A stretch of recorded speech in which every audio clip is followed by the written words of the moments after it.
بسم الله الرحمن الرحيم والتين والزيتون وطور سينين وهذا البلد الأمين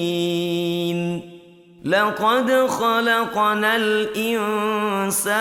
في أحسن تقويم